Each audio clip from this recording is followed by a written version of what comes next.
മനോജേട്ടാ ഒന്ന് പോയിന്റ് കിട്ടോ പെരീത്തെ സിറ്റുവേഷൻ എന്താണെന്ന് ഞാൻ നോക്കട്ടെ. അന്റെ പേരത്തെ സിറ്റുവേഷൻ എന്നോട് പറയാതിരിക്കാൻ നല്ലത്. ഞാൻ പോയിട്ട് ഒരു ആംബുലൻസ് വിളിച്ചിട്ട് വരാം.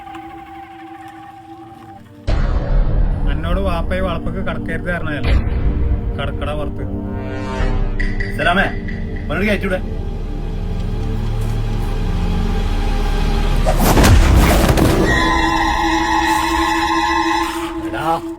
ഇച്ച് കാരണം ഈ തറവാടിന്റെ മാനാടാ പോയത്.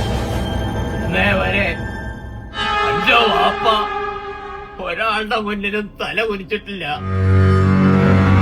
എന്റെ കുട്ടി 4 ആളുടെ മുന്നില് മുണ്ട് മടക്കി കുത്തി നിവർന്ന് നിന്നപ്പോഴാണ് മാനം പോയത്.